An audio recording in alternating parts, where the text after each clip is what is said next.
Hey everyone, I think this is going to be a really important topic for those of you who are looking to really grow and scale your business beyond, one or two providers. If you've got a small, profitable, healthy operation and you're trying to figure out how to get to the next level, or even if you already are at the next level, you're doing seven figures, multiple seven figures in revenue, and you're trying to figure out how to get to eight figures and even beyond and expand to multiple locations.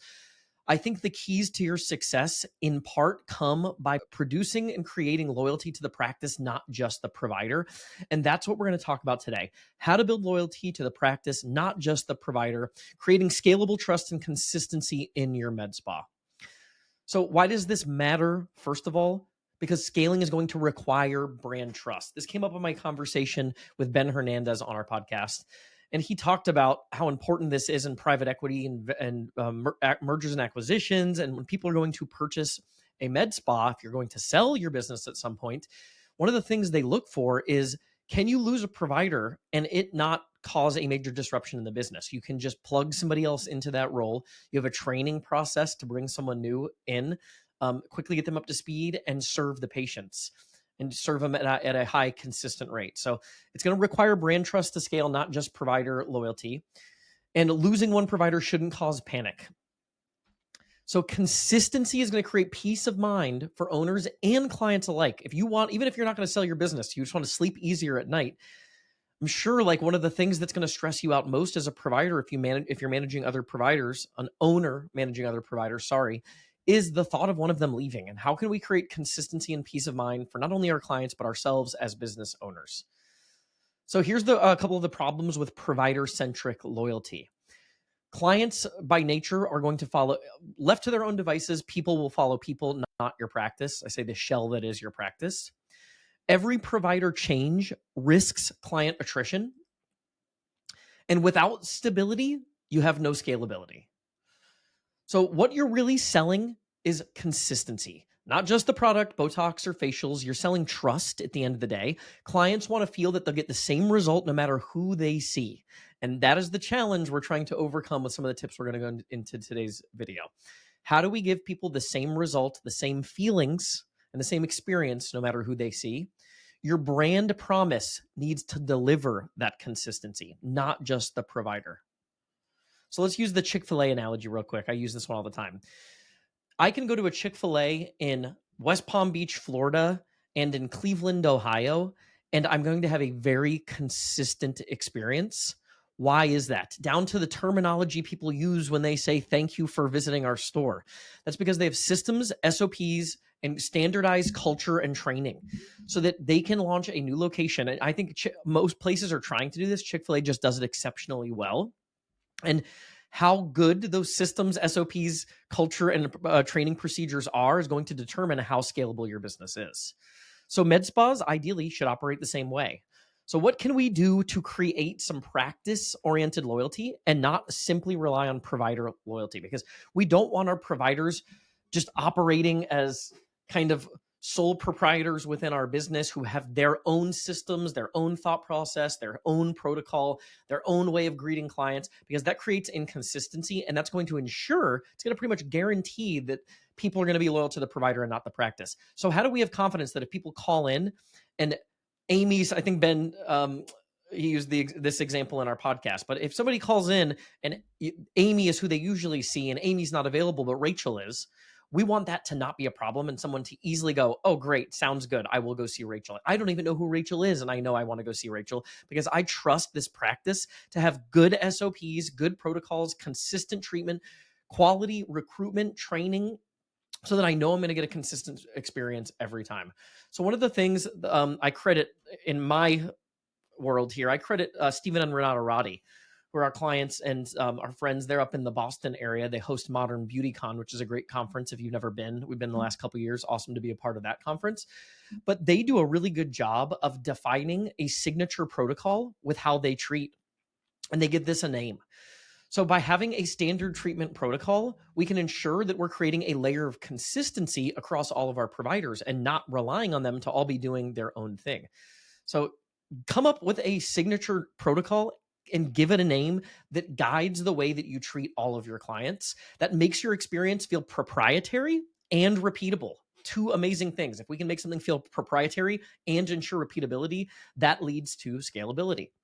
Step two is we need to systematize the experience. So we need SOPs, standard operating procedures, for how clients are greeted, not only by the front desk, but by the provider. What is the handoff? What is the transition? And what does that typically look like? What is the flow of the consultation? We should have a very specific flow of the consultation. So if I go to provider A and provider B, the experience is very, very consistent and similar. Treatment delivery. So what are we actually doing? Do we have a certain protocol that guides how we treat, how many units we use for certain things, when we go a certain direction versus another? Having consistent treatment delivery SOPs is critical to ensuring consistency and scalability. Aftercare instructions. I don't want each of my providers just giving their own like preferred instructions. We want to together as a team, as an entity, come up with good aftercare instructions for all of the services that we offer in our med spa. And again, standardization equals consistency equals trust. Hey there, wanted to briefly interrupt the episode to make a quick ask. If you're a podcast listener, it would mean the world to us if you leave a review for the podcast, whether that's on iTunes or Spotify. It's something I hadn't really remembered or thought of asking for, but it does help us show up more frequently so that we can reach more people with the information that we're providing. So it would mean the world to us if you'd leave a review on iTunes or Spotify, if you're listening on audio. If you're watching on YouTube, make sure to hit the subscribe button so you're in the loop for future videos and you don't miss any of the content that we're putting out. This episode is brought to you by Med Spa Magic Marketing, my agency. We help med spas and aesthetics practices grow with more effective marketing strategies. And I know that's a vague phrase, right? It's a vague claim. So I have an offer for you. I offer this to any new prospects. If you're interested in exploring another marketing option, a new agency, or just getting into Facebook, Instagram, Google Ads for the first time, I'd love to show you why we're different, what we're doing for clients. And we can do that via a 1.5 hour planning session where I'll outline a specific marketing plan and I'll give you all of the blueprints that we would implement if we were to do business together. Now you can take that, use that on your own, hire someone else to help you execute it, or work with us. We really don't hold anything back on that strategy call. And I think you'll have a lot of confidence in how you manage your marketing investment moving forward, understanding some of the nuances that can help you implement more effective marketing strategies for your business. So if you want to do that, you can go to medspamagicmarketing.com. So step 3, hire for alignment. Don't just hire for skills. You also need to make sure the energy is a brand fit. If you have somebody who's bubbly and you've got a very bubbly social culture in your med spa where you've got high vibe, expressive providers, you probably want to make sure that's a consistent part of your hiring process. If you go into one person and they're just very buttoned up, very professional, not super social, super friendly, more to the point and matter of fact, and then the other provider has a very bubbly, high energy personality, I think that's going to create problems in terms of ensuring consistency. Yes, people are buying the product, but they're also buying from people. So you want to create some sort of a consistent culture among your providers. So again, avoid jarring shifts in tone between team members and providers. That can even be true for your front desk to your injectors, right? You want a consistent brand feel and you want providers and team members that match the energy you're trying to portray in your practice. So the other thing, step 4, show off your standards.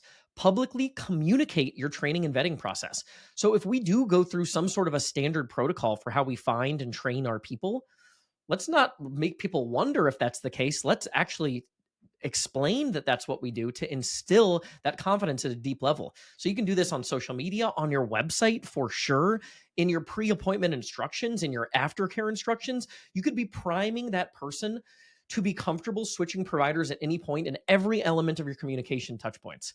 So again, every provider is certified in our 5-step protocol. Like whatever those things are that are part of your training and vetting process, communicate them.